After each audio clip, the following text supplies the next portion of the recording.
thank all of you that are joining us from around the world and within the city of Ibadan in our house cells. Let me thank particularly those who gave their homes for us to use as a means for people to gather in 10. I thank you very much. You are very gracious, and we want to let you know that it's appreciated a lot, because some other people said, no, I can't use my house, but you are not afraid, knowing that different kinds of people are coming from different places, and many of them might be, you don't even know, but you are ready to take the risk. The Lord will honor you, and God will bless you. Like the ark was taken to the house of Obed-Edom, and that house was blessed because the ark was there. So your house and your home will be blessed by the presence of the Lord in Jesus' name. And I speak to all our people around the globe, really, because many of our churches outside the country also are hooked up to this program. And whenever you wake up or whenever you hook up, I trust the Lord will meet you and bless you in this very, very difficult time that we're all living in. It doesn't matter where you live now. The pandemic is everywhere. And everyone needs to hear what the Lord has put in my heart to help us this morning. Our response in the time of crisis is very important. It is not what happens that is as important as our response to it. How do we respond when there is a worldwide crisis like this? We are not immune from it. It's happening everywhere, whether you're a Christian or not. But your response as Christians is very crucial to God and to the world around us. Can we run and hide? What scripture can you use to support that? Some people have been trying to use scripture to say stay at home. As somebody quoted Isaiah 26, verse 20, where it says stay at home. As it means not to come to church.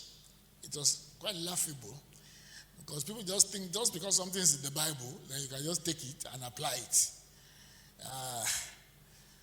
Let me say this to you. God's response is always different from the response of the world. When Israel was coming out of Egypt, God gave them a pillar of cloud. The pillar of cloud, it was pillar of cloud by day. And then in the night, it was pillar of fire. God always wants to change whatever is going on in the world that is contrary. He wants to control the atmosphere. The atmosphere is what it is, then God wants to control it. The church of Jesus Christ cannot be shut down, not even by coronavirus. It cannot be shut down. Even if they say we shouldn't meet in a building, it will not stop us. Because we are made for connection. We are made as human beings to connect to one another. The Bible talks about God planting people, the solitary, in families. He makes the barren woman a joyful mother of children. God really never intends that the church be shut down. And it cannot be shut down, as a matter of fact. Because individually we are the church, but where two or three are gathered, he is also the church. And he promised in his word that he will fill this house with his glory. The greater glory is coming into the church, on the church. So closing the door of the building does not in any way affect what God wants to do. What I want to do is to help us to learn from the events of the crisis that we are in. Because God expects us to teach the nations. He said the nations should not teach us. We are supposed to teach. But we can only teach what we have also learned. And a time of crisis like this, like I was saying on Wednesday, it's not a time for people to begin to listen to the world. It is for them to be listening to the church. It is the church that has something to teach at such time as this. Jesus said in Matthew 28, verse 19, he said, go into all the world and preach the gospel to every creature. And he says, teach them the things that I have commanded you, the things that I have taught you. So it's a time for us really to teach the church. I want us to, first of all, take advantage of the days in which we live. take advantage of this to deepen your spiritual lives. It's not a time to sit at home and sleep. It's a time to deepen your spiritual life. You have a lot of time now. You used to give excuses of work, excuses of this and that. Now they say sit at home. Take advantage of this to deepen your spiritual life, to get to hear God and to know God more. Fellowship with the Lord, but also fellowship with your family. Fellowship with your strengthened family ties, husband and wife, parents and children, even the bigger extended family. It's a time to call up your parents. Most of us don't have time for them. It's time to call your parents, call your children if they are not around you, wherever they might be. Your uncles, your aunties, your family. It's a time to build family ties. It's not a time to fight. It's not a time to burn bridges. It's a time to build bridges. It's a time for us to all build and strengthen family ties, because it's important that we are meant to belong to families. We are supposed to belong to families. As members of families, the older ones, the younger ones, we must maintain the unity of the Spirit and the bond of peace. Now, that's why I'm coming to you today, because the devil wants to separate us. That's what social distancing wants to accomplish. Well, in the process, they are trying to say, well, that will keep the virus from spreading. That is the right way. And I hope I have time, maybe on Wednesday, to speak about how in Bible days they responded to crisis. Like in the days of Isaac, there was famine. In the days of Joseph, there was famine. In the New Testament, in the days of Agabus, the prophet, there was famine. And there was a way people responded when crisis comes. It's important that we have the right response. We'll have communion in a few minutes after my message. And the idea is to remember Jesus and factor him in this time and not forget him. He said, do this in remembrance of me, because he's the governor among the nations. You don't hear this on CNN. You don't hear this in the newspapers.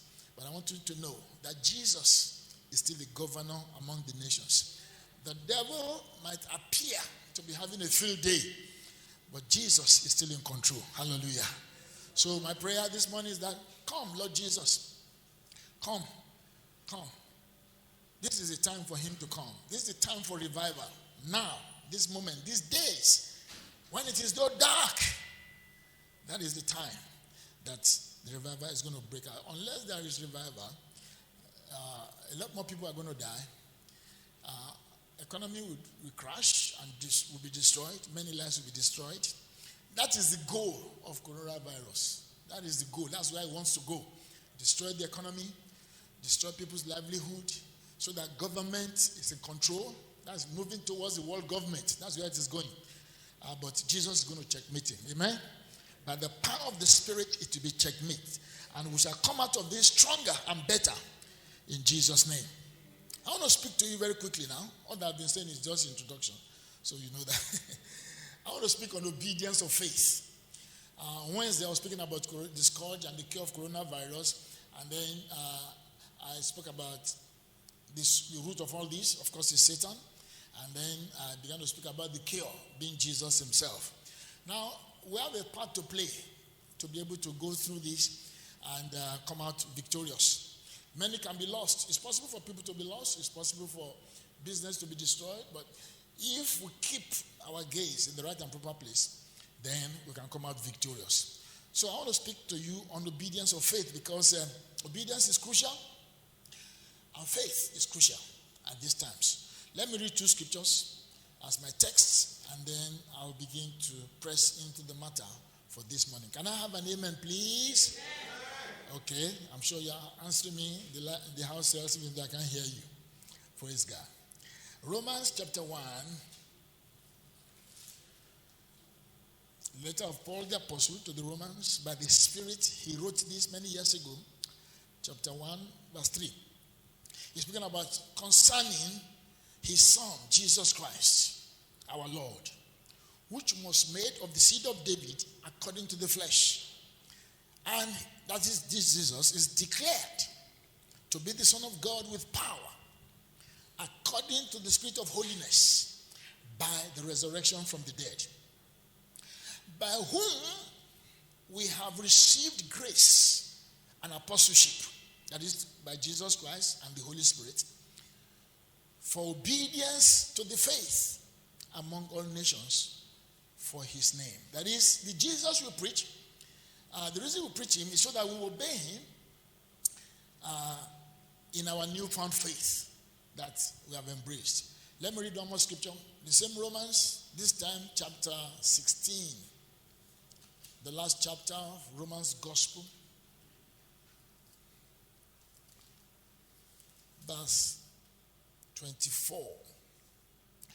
It says, the grace of our Lord Jesus Christ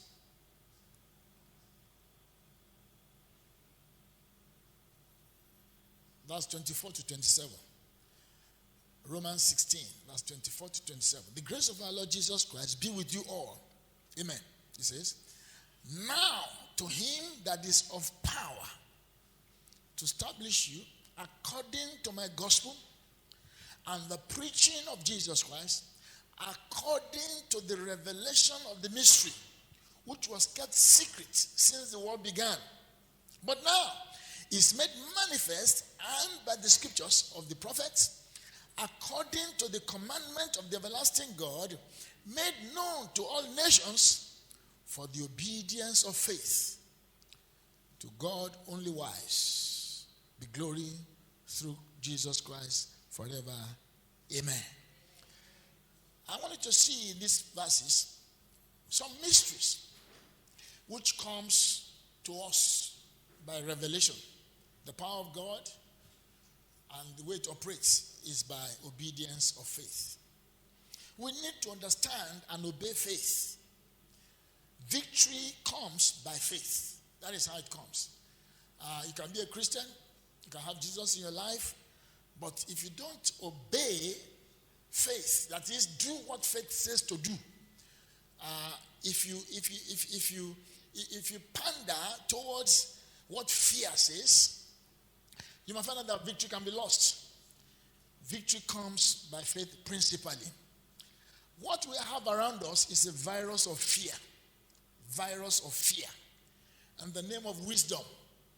The social distancing, the washing of hands and all those things, they're okay. But you see, the problem is that it drives the fear. Prepare in case you're going to meet somebody.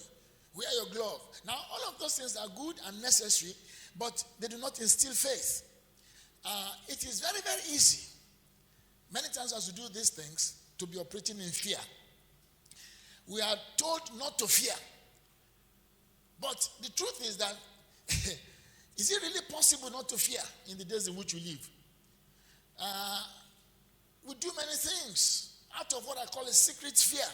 You know, a secret fear is the fear that you don't want to own up to, that I'm afraid. But at the end of the day, you might find out that you're operating in secret fear. And the fact that it's secret does not mean it does not operate. We have so much bad news. We all seem to promote it. We have so much bad news. And many of us seem to promote it. In fact, we encourage the spread of bad news. People say all sorts of things. It's incredible kind of things I get. So many of them, some of them I just start and then I stop. So much, our appetite for bad news is incredible. Why? Why is it that there's so much bad news? Why is it that, like the good news that we'll be hearing this morning, we don't hear that? We don't hear anybody was healed. I was looking at this map that someone sent. There's a rolling globe like this that you can check out how many people have been sick, how many people are healed, how many people are dead. I found out that more, in fact, 10 times or 15 times those who are dead were actually healed. But we don't hear about those who are dead, who are healed. The reason is because bad news sells. The worst, this that I'm saying this morning will not sell much. What we sell is that, apocalypse, we're at the end of the world. Things are going to break down. Then people want to hear that. Let me say, let me ask a few questions, 3 questions. The primary thing is that coronavirus is a spirit of fear. I want to remember that. That is what drives it. It's a spirit of fear. the primary thing that he wants to accomplish is to make people to fear. The goal of coronavirus is to steal, to kill, and to destroy. The propagation of that news achieves that. So let me ask you 3 questions that you can ask yourself as you send those funny things around, as you send all those messages around. Number 1, how does this information affect the person I'm sending it to? Ask yourself that question. As you're sending it, ask yourself, what is this going to do to that person? Number 2, does the information help me? I'm going to help the person. If it doesn't help him, what is the source of that information? Everybody is sending things around now. Everybody.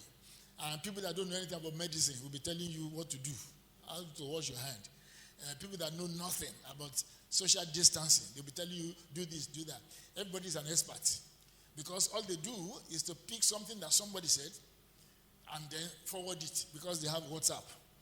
And in many cases, these things, let me tell you this, there's nothing you read, there's nothing you listen to that does not affect you.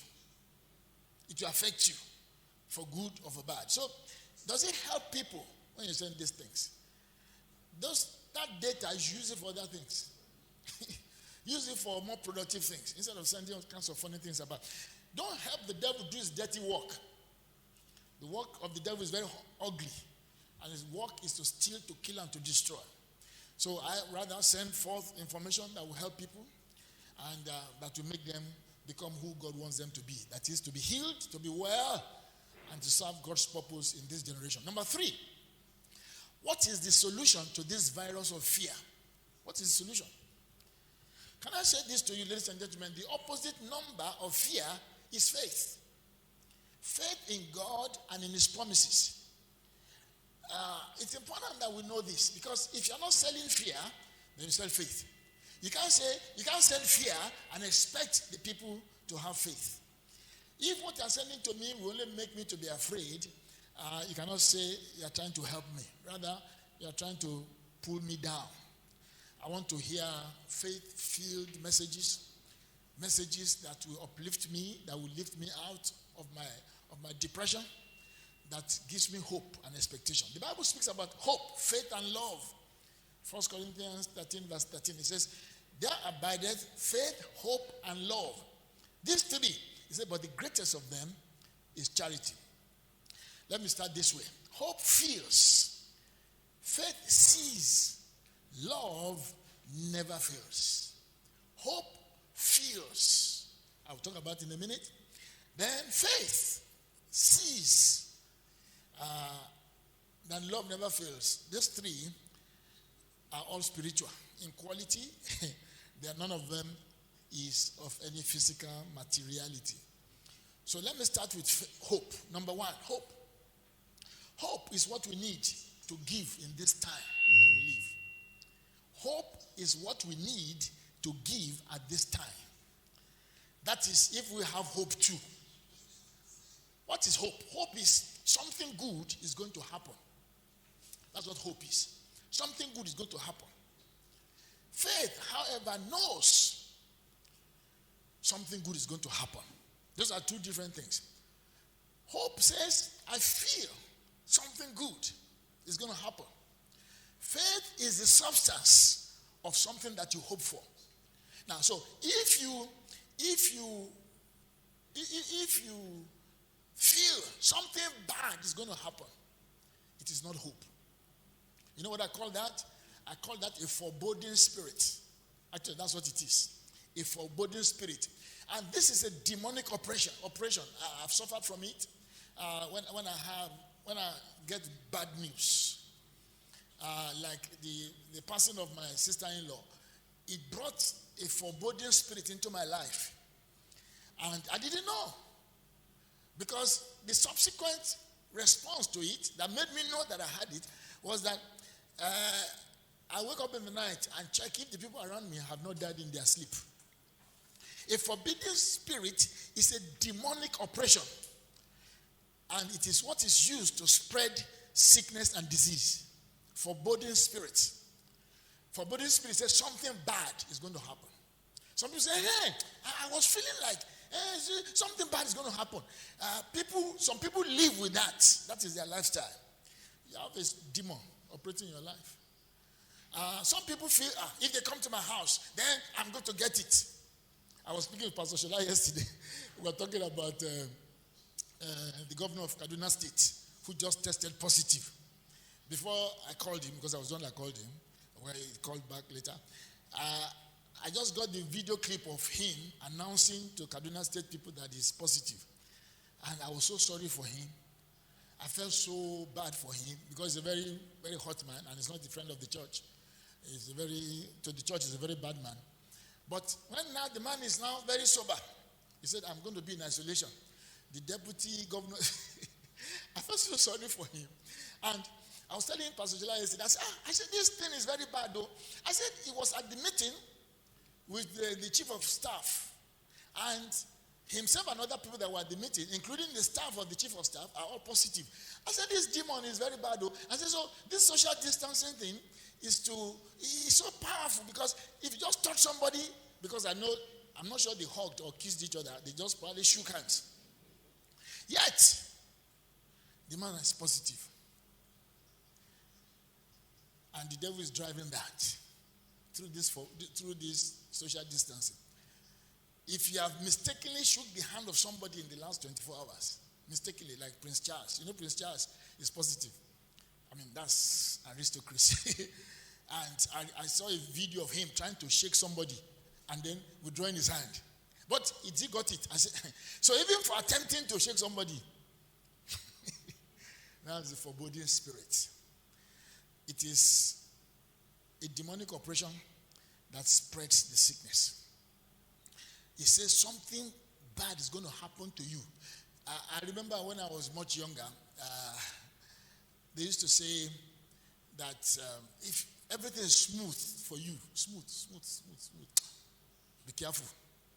It's going to change. Something bad is going to happen very soon. That life is not always like that. That's a foreboding spirit. It's always expecting something bad. Even when there's nothing on the horizon. If you have a good day, a foreboding spirit tells you tomorrow might not be a good day. Foreboding spirit is all over the world now. And it is the exact opposite of hope. That is the exact opposite of hope. Hope expects something good. You feel something good. You feel, today's going to be a great day. Or you wake up in the morning and you feel, I just don't know why I'm feeling like this. That is a foreboding spirit. Our call is to feed people on hope. Make them feel something good is going to happen. Amen? I said amen. Amen. Make people feel something good is going to happen. Oh, as I was thinking of this psalm came to me, Psalm 91. I will look at that next week in some details. But I cannot but share this. Psalm 91 verse 2 says, I will say of the Lord, He is my refuge and my fortress. My God, in Him will I trust. I will say of the Lord.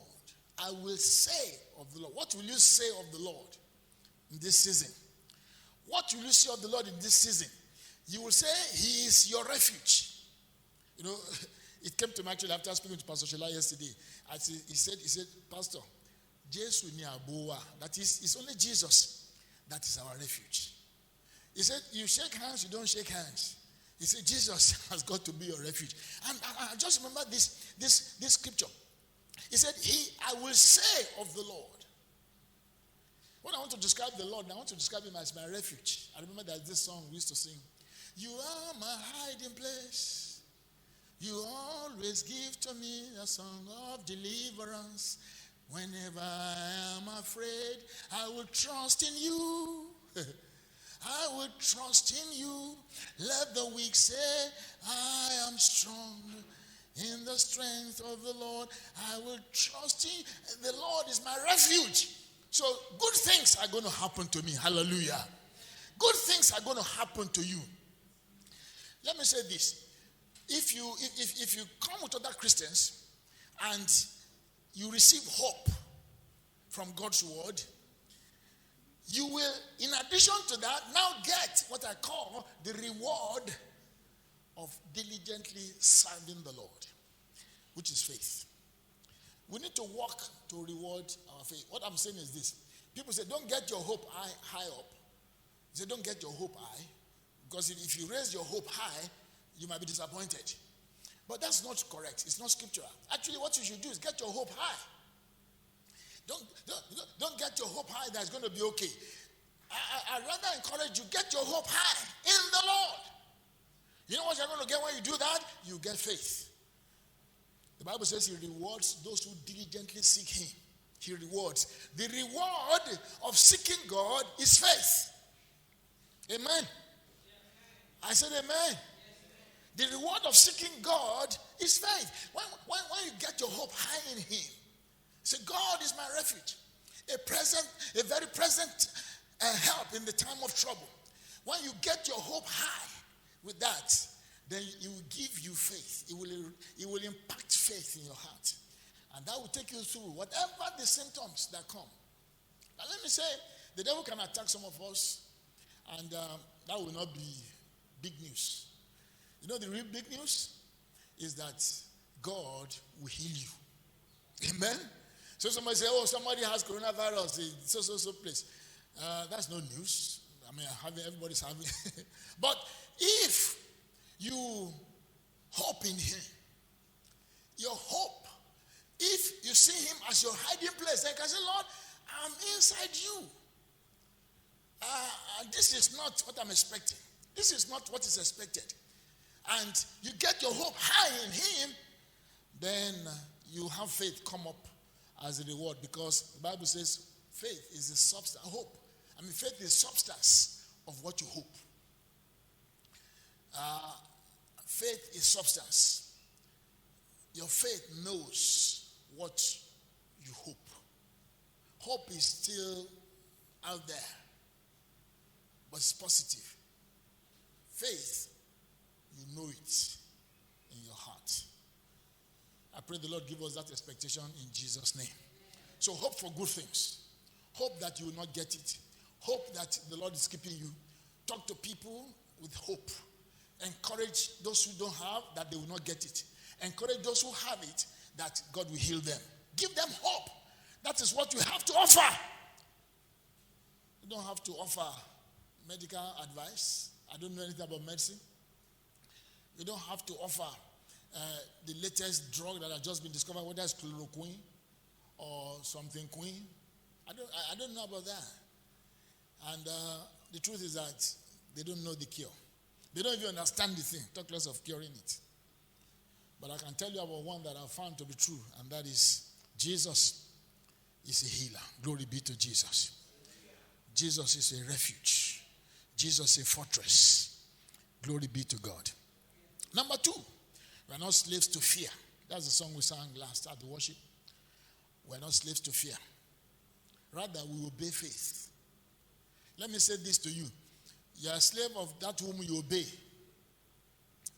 You are a slave to the one that you obey. We are not slaves to fear. So we don't have to fear. You fear because you want to fear. Romans 8:15 says, for we have not received the spirit of bondage. We don't have the spirit of bondage again to fear.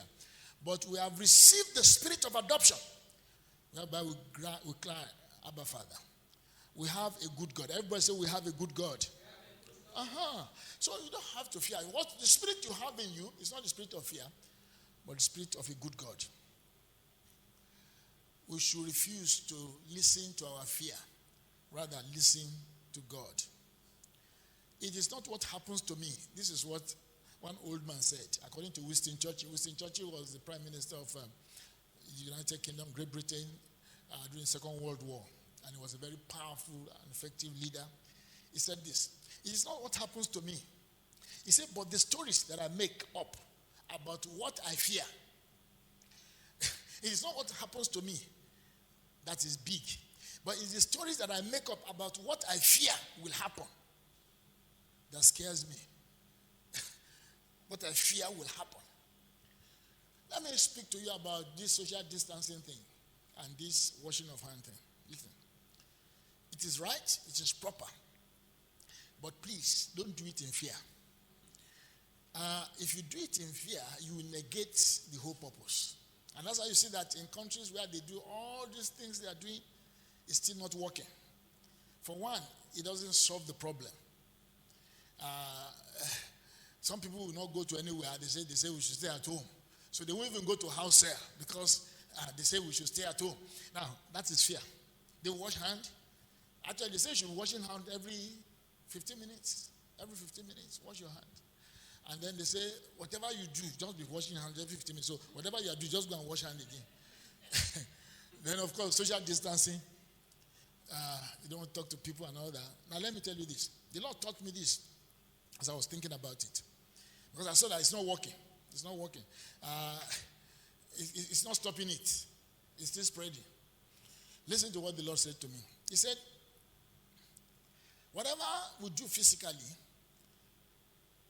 we should know that God can use it,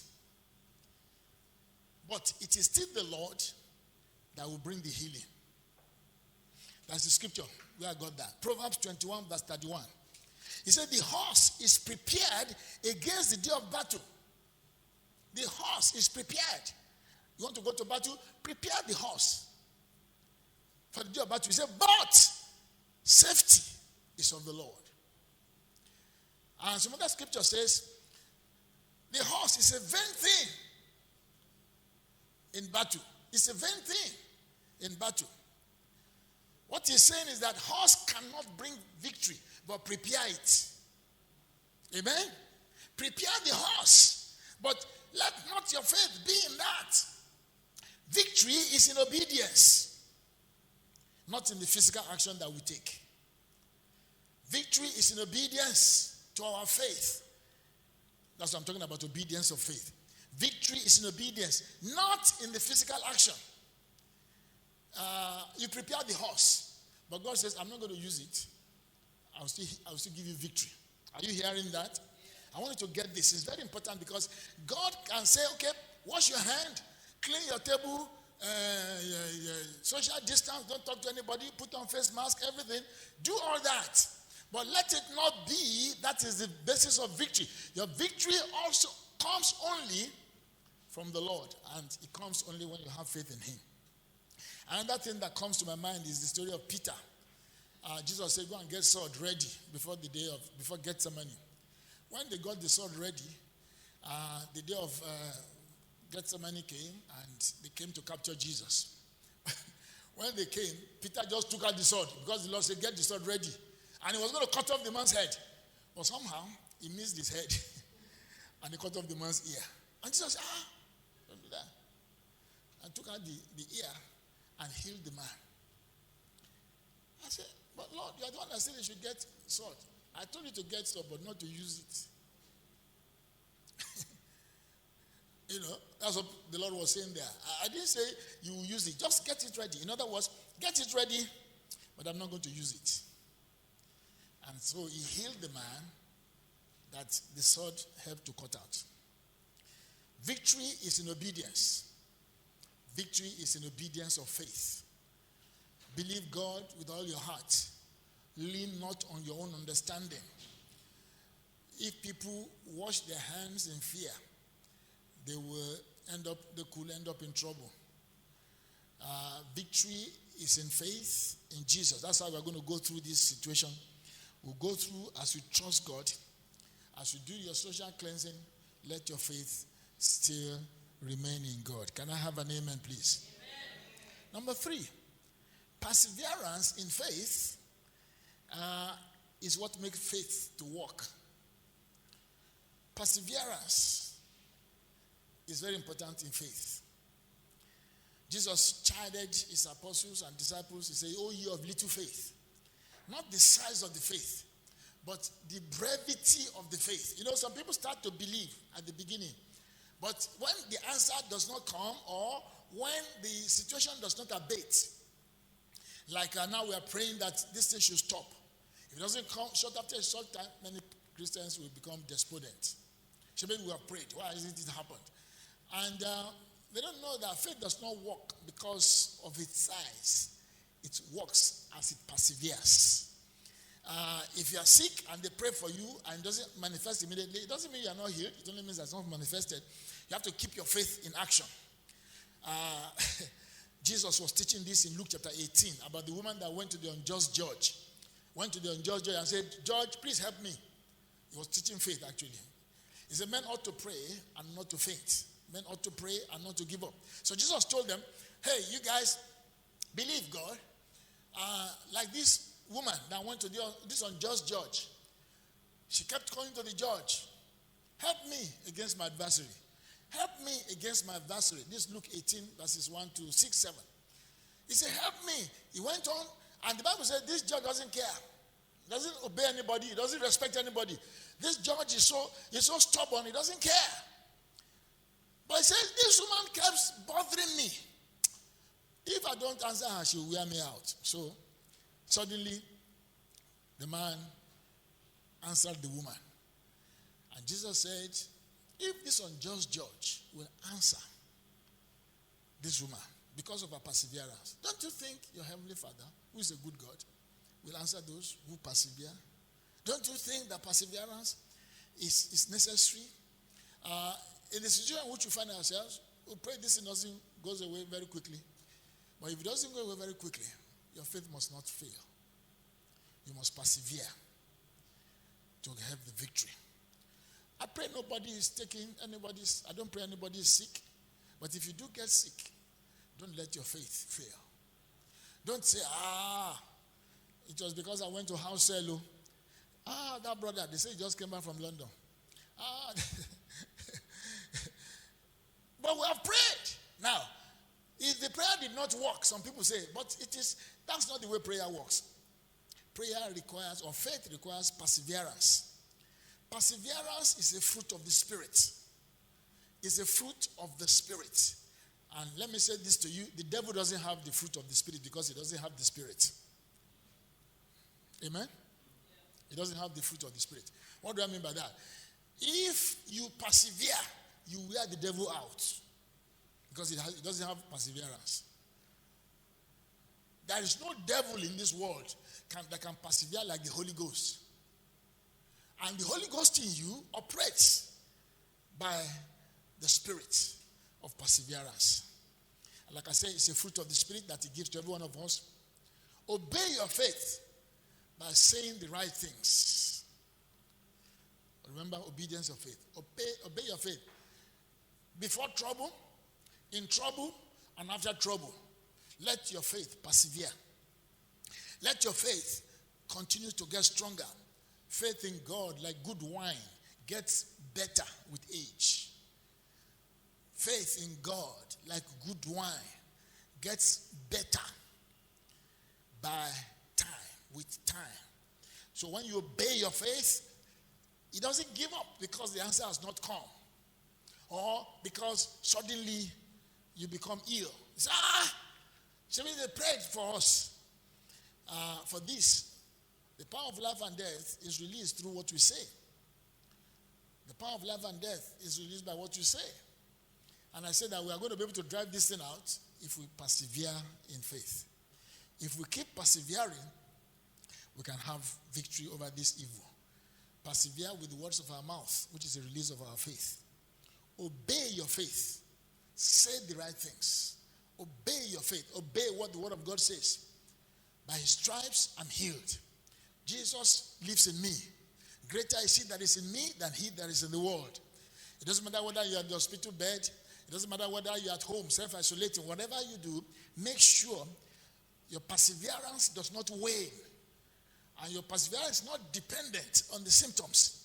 The perseverance should be steady. That is how it works. Number 4.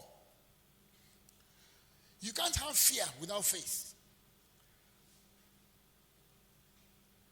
The reason we fear is because we believe the enemy has power to kill us. Many of us have more faith in the power of the enemy than we have in the power of God. Let me give you this little illustration. I play with all of these little children in church, 2-year-old, 3-year-old. I give them chalk knuckle. I play with them. if tomorrow, maybe one of them is about 3-4 years old, says, Pastor Alex, I'm going to beat you up.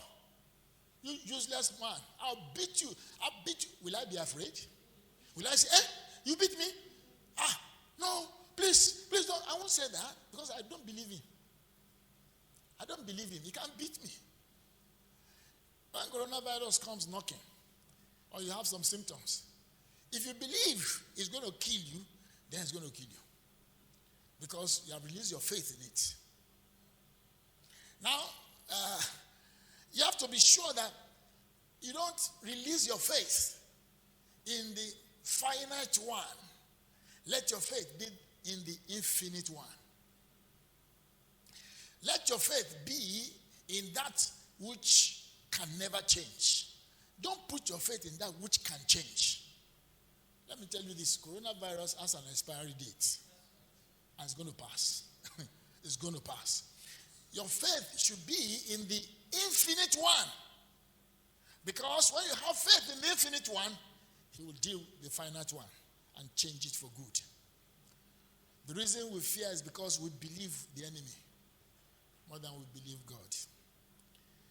And a lot of people believe this virus is coming to their house. It's coming very soon. They have so much faith in it, and the way they do it is by complaining. Complaining. So many people are against the government. Hey, Buhari has done this. This person has done. I said, what has that got to do with you? If the man is sick, pray for him. If you can't pray for him, shut your mouth and pray for yourself. Complaining is the same thing to Satan as thanksgiving is to God. Complaining has destroyed so many people. Complaining. 1 Corinthians 10 verse 10. He said, don't murmur. That's complain. And some of them also murmured and were destroyed of the destroyer. Those who complained, they were destroyed by the destroyer. They were God's children, they were his people, but they were destroyed by the destroyer. So don't complain. Don't join them to murmur. Don't join them to castigate the government. The government is trying what they can do. There's very little they can really do. Countries around the world have a lot of money. Europe, they are overwriting even their credit cards. They say they will not pay interest on credit cards for the next so many months. They are they are providing money to take care $2 trillion. Donald Trump signed yesterday. Nigeria doesn't have that kind of money. There's no way they can do it. Though I learned they are distributing gari and rice in Lagos now. But it will soon finish because the resource is just not there. What I want you to do is to pray more for them. What I want you to do is to stop complaining. Some of you are wishing you are born in America. But let me tell you, even if you are born in America today, you see so many people are dying there now. There are thousands. So, I want to encourage you. Let your faith be in God. If you want to fear any fear, fear God. Don't fear the devil. The Bible says, don't fear their fear. That is the way to have your faith. Don't fear like they fear.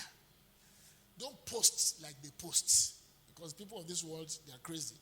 They post in a fearful manner. But we don't post that. We post faith. Hallelujah. Number 6. I say faith is not absence of facts. It's rather the presence of conviction. Faith is not absence of facts. Someone said, but this is the fact. Yes, I can see the facts. I'm not denying the facts. Rather, I have conviction, which is superior to the facts. Because faith is substance of things hoped for. Faith sees what is not visible, hopes what is not viable yet, and trusts what's not reliable yet. Trust in what is not reliable yet. Ladies and gentlemen, the question is not if you have faith. The question is, where is your faith? It's not a question of whether you have faith or not. Because you have faith in something. You have faith in sickness. You have faith in coronavirus and what the doctors have said about it. The question is not whether you have faith or not. You either have faith in coronavirus or you have faith in the word of God that says by stripes you are healed. If I were you, I will invest my faith in God. I will invest my faith in Him. At times like this, you don't try to not fear. What you should try to do is to have faith in Him. What do you do when you are afraid? Now, what do you do when you are all alone? When symptoms show up in your house? What do you do?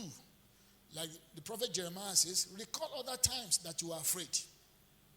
Recall the past fear, because like all of us we've had, like myself and like you, we've had times that we were afraid. Recall it in your thinking. And so you find hope for this one. Like David said, the God that delivered me from the lion, He will deliver me from this one also. I say faith finds opportunity in every problem. Fear finds a problem in every opportunity. Faith finds opportunity in every problem. You find a way. You said, the power of God is going to help me. God will make me. God will do this. That's what faith does. But fear tells you why the problem, it finds a problem in every opportunity. That is, if I say, okay, God is going to deliver me. So what if God does not deliver you? What if? That's what fear does. I encourage you, when you're afraid, recall other times. And as you recall other times, you'll be able to say, God took me through this, so God will take me through this also. Find opportunity in every problem. That is, you compare this problem to that last one and say, well, that problem was like this, as big as this. Like me, I've experienced His healing grace and power. I know that it was life-threatening. My life was going to go. This one's not even come at all. So I don't have that much faith in it. And because He took me through that, I know that He will take me through this one too.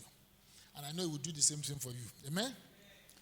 Fear finds a problem in every opportunity. There are people that are experts in telling you why it will not be so.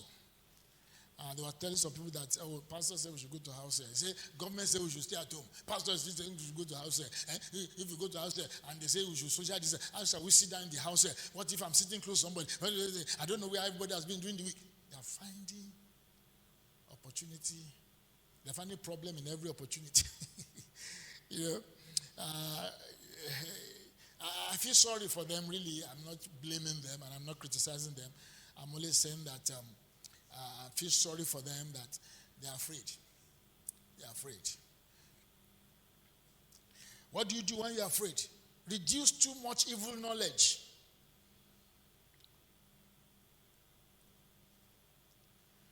You know, most of those stories, they are made up. All kinds of stories, they are made up.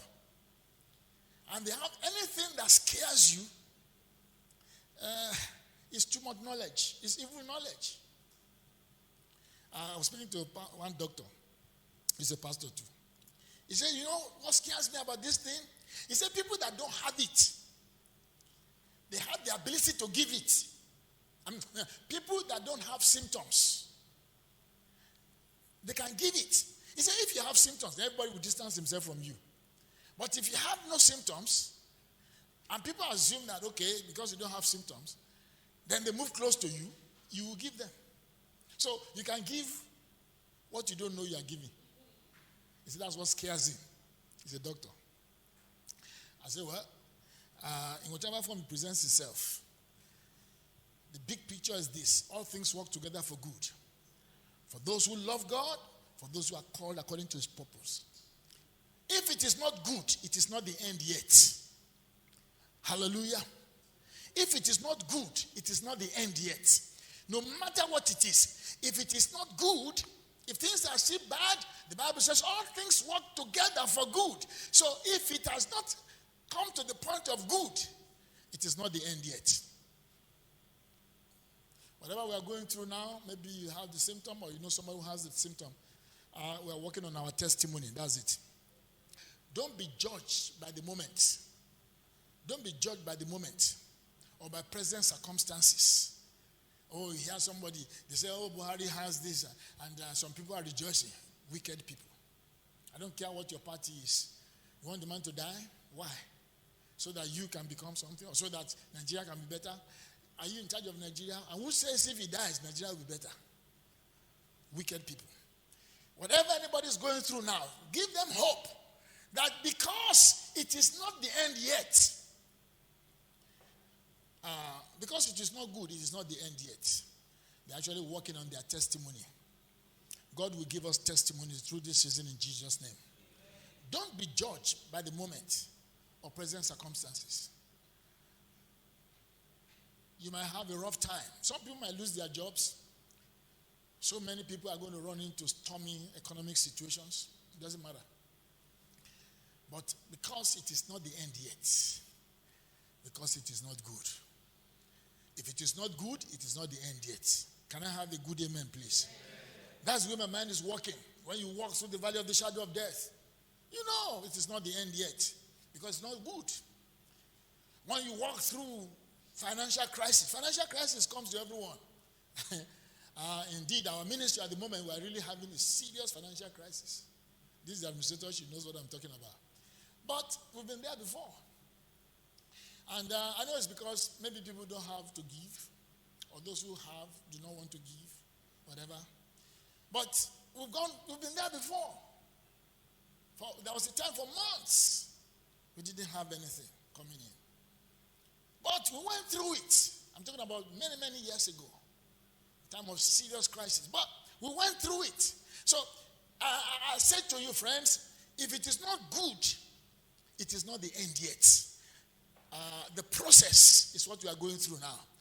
We are going to the end because at the end, it will be good. Hallelujah. I say at the end, it's going to be good. At the end, it is going to be good, sir. Yes, sir. It's going to be good. Maybe I saw the streets of Italy, people on hospital beds, covering themselves with cloth. On Italy is first world. But people are on hospital beds like this. I saw it on CNN. My wife saw one of US where they were covering themselves with black paper, black rubber. Shivering like this. People are dying. Now, if that's happening there, I think we need to really trust God that it doesn't happen here. Our situation is not as bad because actually we're not the epicenter. It came from Europe and China. It's those people that went there that brought it. So it is not really very bad. But whatever the case, because the ripple effect is going to affect everybody. Yeah.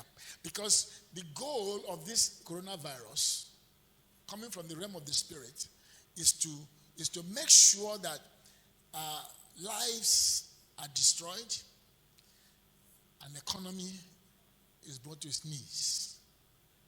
So that people look up to government. The government can control the world. That's their goal. So it's come to steal, to kill, and to destroy. But God is going to break that. It's not yet time for that. It is after we have gone, when there's no more Holy Spirit in this world, that the devil can do anything he wants. The Antichrist is going to rule the world. I don't know where from, but it's going to rule the world. So many people believe it's from Europe. But before then, while we are still here, because when we go by the rapture, then the Holy Ghost is withdrawn. Then the devil can have a free course. But for now, he cannot. Because we are here. Glory be to Jesus. We are working on our testimony. So don't judge me by the moment. Don't judge me by the crisis I go through.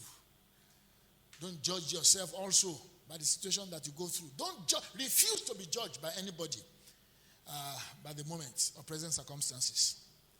I want to give you the model of our lives in this season. I call it the apocalypse. Is it apocalypsis? like the end of the world is an opportunity to shine. This is it. It is an opportunity to shine. Everybody say opportunity to shine. I read it from Isaiah 60, verses 1 to 5. It says, arise and shine, For the light is come, and the glory of the Lord is risen upon thee. For behold, the darkness shall cover the earth. I want to notice that. The darkness shall cover the earth, and gross darkness the people. That is a good and accurate description of the life in which we live, the world in which we live right now. The nations of the earth are in utter darkness. Despite all their inventions and their abilities, they are in utter darkness. From South Africa to North Africa to Europe to Asia, Russia, to the US. Those are all the four corners of the earth. He says, the darkness shall cover the earth, and gross darkness the people. But, everybody say but. That's a big but. But the Lord shall arise upon thee, and his glory shall be seen upon thee. Can I have a better amen, please? Amen. His glory shall be seen upon thee. His glory shall be seen upon thee. I say his glory shall be seen upon thee. Amen. You know, this is a time really for us to do well, to do better. Now it's going to be tough for the whole world. Even the rich people are going to cry. Even rich people are going to cry. You see the way they are dying in Nigeria. I mean, they are being sick in this country now. Their money is useless. The top people, the rich people. I think there's a film, or is it the book, The Rich Also Cry? I think this is the age. That's what the Bible is talking about here. He said, but in the midst of that, the Lord shall arise upon thee. It was Metigusworth, who was a plumber. He was a plumber, and he gave his life to Christ and was filled with the Spirit. And he was fixing a rich woman's plumbing, fixing it and turning the knobs and making sure that water comes into the house and everything. And he was smiling and he was rejoicing. The owner of the house, who was a woman, was looking at him like this and saying, She couldn't hold herself. She went to him and said, hey, why are you so happy? He said, it was now he noticed that this woman, even though she has everything, her house is fine, but she was not happy. She was so miserable. Then she tried to the woman and said, it's Jesus that is in me. That led to her salvation and became a very strong support of his ministry. Listen to me, friends. It is time for us to shine, because the glory of the Lord shall rest upon us. In your place of work, in your line of business, the glory of God shall come. This is the classical description of our days in which we live. When darkness upon the earth and grows dark, then the light shall shine upon you. And the Gentiles shall come to your light. Can I have a good amen to that? Our light, Bible, they will come to your light. And the kings to the brightness of your rising. Lift up thy eyes round about and see. All they gather themselves together, they come to thee. Thy sons shall come from far. Oh, I love that. They come from afar, from America, from Europe, from Asia. And thy daughters shall be nursed by thy side. Then thou shalt see and flow together, and thine heart shall not, and thine heart shall fear and be enlarged, because the abundance of the sea shall be converted unto thee. The forces of the Gentiles shall come unto thee. The forces, that's the wealth of the Gentiles.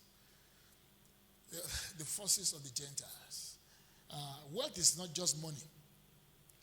The forces there is wealth of the Gentiles. It's not just money. It's not just money. I want to assure you that. There are forces there are things that you can do without money that money cannot do. There are some things you can get to happen without any penny in your pocket. That's not money. It's our responsibility to watch over this world, our family, our neighborhood, our family, our children, our friends. It's our responsibility. Listen to me now, before I'm going to give you some action points in a minute. Every one of us. I want to commit you to something in the next 30 days.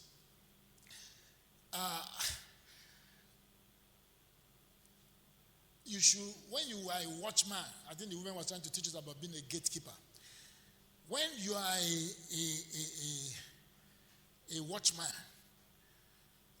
if anything contrary happens within the area of your jurisdiction, you say, not on my watch. No. You can stand your ground. You can refuse evil in your house. You can refuse evil in your street. You can refuse evil in your neighborhood. Yesterday, I've been home since Thursday. When I go home, I didn't come out until this morning. But I played table tennis with my gate man yesterday, and I was playing with my gate man. I was trying to enjoy myself. My neighbor, I don't know them. My wife doesn't know them. We are suspicious of them. We don't know who they are. One of them just came. Says he wants to play table tennis.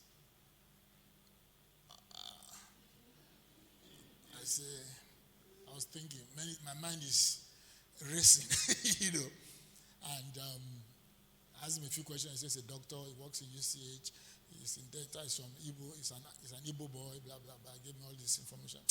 I said, okay, come in. So I said, yeah. I said, gate man, go and sit down. Yeah, let's play. I said, I don't know how to play. He says he's a superstar. I said, okay, we'll see. So we began to play. And as we played, I beat him flat completely. Then just one game. So he said, I was thinking, Mama Kusili Bayi. My mind was working extra mile. So he said he wants to rest, that he wants to give it to my gate man. So, okay, gate man come. So I beat gate man also. So I said, are you ready to play again? He said, yeah. I said, what's wrong with you? So he said, Daddy, what is my? I said, Daddy got a I'm trying to say that as he was breathing like that, something said to me, if you fall down here, I will raise you from the dead, because you cannot come and die here. Not on my watch. Let's take responsibility. Amen? Let's take responsibility for everybody that we meet. Ask after people as a means of take responsibility over them. Call them up. If they're on your street, now everybody's at home, you can just walk up to people and take responsibility. I want to give you action points, 4 of them, for the next 30 days. I want you to fast your fear for 30 days. Fast your fear. And this is the way you're going to fast your fear. Immediately fear rises in your heart, you will speak against it. You will not look at it and say, it's okay. No, you will fast fear. We can fast food. Everybody knows that. You can fast, what is it? You can fast WhatsApp. We'll come to that. But I want you to fast your fear in the next 30 days. It's a conscious thing. Because you see, every mind has a problem with fear. It comes. If somebody sneezes by you, you are sneezing. Even my wife, when she sneezes, I say, why are you sneezing? Don't sneeze. If you cough, they say there are different types of cough. There's dry one. Any kind of cough. I don't want to hear it. Because fear. When you have that fear,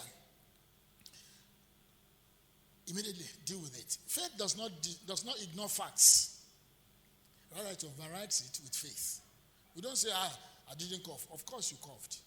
But you must speak against it, override it with fear, and do that for the next 30 days. How many people can do that? The next 30 days. Just make sure. Just don't say, I've done it. No. Do it. Number 2, speak to the mountain of despair for 30 days. Don't just ignore it. Speak to the mountain of despair. Everybody has despair in certain areas, in certain things, under certain circumstances. Everything that I'm afraid of, I'll speak to it for the next 30 days.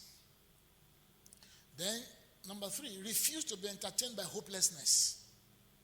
Refuse to be entertained by hopelessness. I like comedy, good ones. I told my wife, Oyinbo comedy is very complex. You have to think to understand the comedy. I said, I don't have time for that. I don't have energy for that. I said, I want something that is just stupid, I don't have to think about it. That's Nigerian comedy. I mean, the good ones. You don't have to think. I mean, that's what I want. Comedy, what's the meaning of that? Because those comedians, they are too smart. Even they know more than you yourself. But many times our comedy brings hopelessness.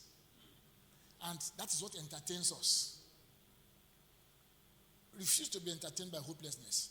Be entertained with the truth. The truth is what God has promised. Let it be entertainment. That's why we watch some films. We watch films that brings out the truth and as a means of entertainment. See, because everybody needs entertainment. That's why I used to watch football when they allowed us, but there's no ball now, so I have no ball. I have nothing to entertain myself now, except play table tennis. Number 4, let's pray for revival. Let's pray for revival in the next 30 days. If you can fast your fear, speak to the mountain of despair, refuse to be entertained by hopelessness, then pray for revival. Oh God, come Lord Jesus. Come to our world in the midst of this hopeless condition. When doctors are hopeless, come. When neighbors are absent, come. When I don't have money, come. When I don't have friends, come. When everybody looks down on me and despises me, come.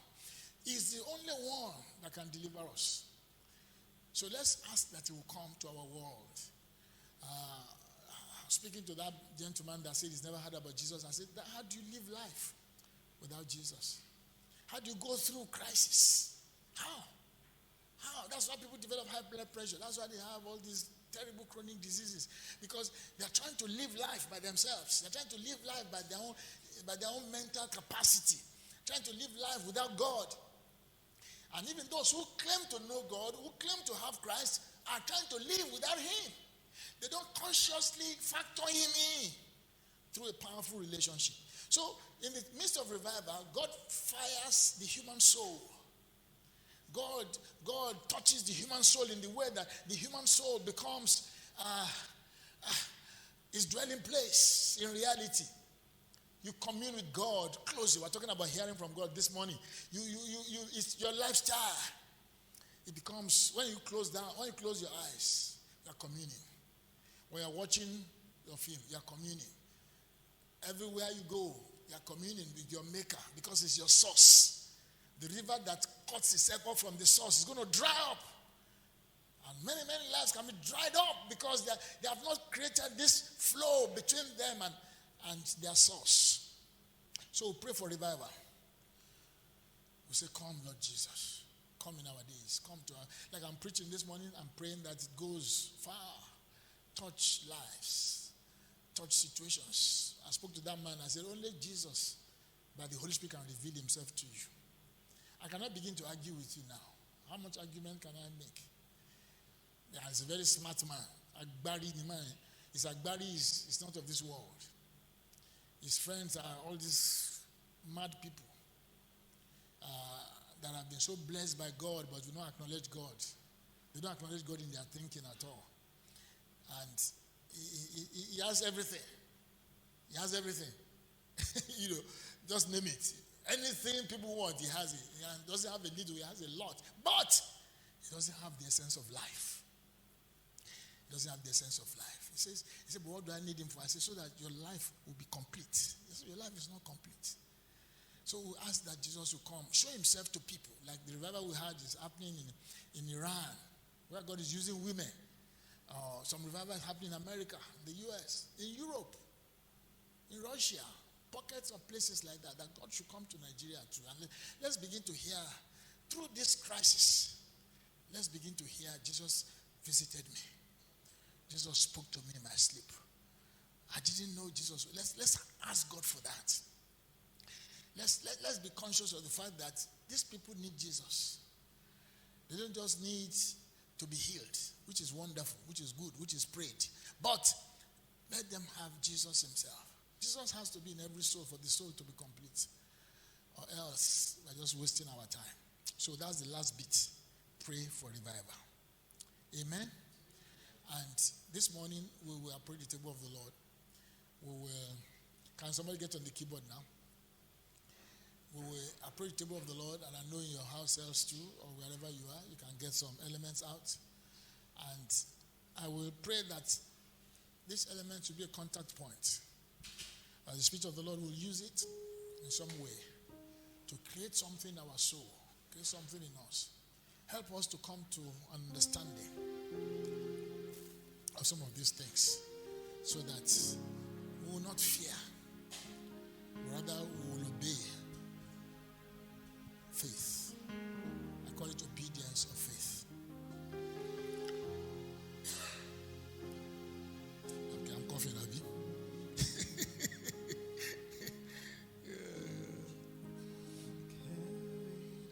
Precious Father, we ask your blessing upon the next few minutes, wherever people might be gathered today, wherever they might be, whatever the state of their faith. Lord, as we remember you, we factor you into our consciousness. Holy Spirit, we pray that through this tube, you will reach out to people. And through the elements that are going to be taken, the bread for your broken body that brings healing, and for the wine which is symbolic of your blood that cleanses our sins. You will build bridges between people. You will touch the hearts of people. Families will be healed. Homes will be healed. Bodies will be healed. There will be healing even in our nation. Our leaders that are sick, that you will heal them. That all those who are in the throes of destruction. I saw some video of people suffering from this malady. Oh, you won't want your enemy to ever have it. Lord, bring healing to the nations. All over the world. We have families, all of us have families all over the world. Lord, I pray that you reach out to them today. By your Spirit, Lord, stay the hand of this evil. Stop the tide of wickedness. Frustrate the token of the liars. Drive them backwards in the name of Jesus. Break their power in their own sight. Let them see that it's not working. Not yet. Not on our watch. Not on our watch will you go to hell. Not on our watch will you destroy the people. Not on our watch will the devil have a free course. Not on our watch will the powers of darkness be unleashed. Darkness covering the earth. It's not the will of God. It's the will of the devil. And that's why it says we should arise and shine. We'll shine the light in the name of Jesus. Let this moment be sacred. As we say, come Lord Jesus. Come into our hearts. Come into our lives. Come into our world. Come Holy Spirit. Do something supernatural through these elements this morning. Bless our families. Bless our homes. Move in our lives, Holy Spirit, as we partake of this. In Jesus' name.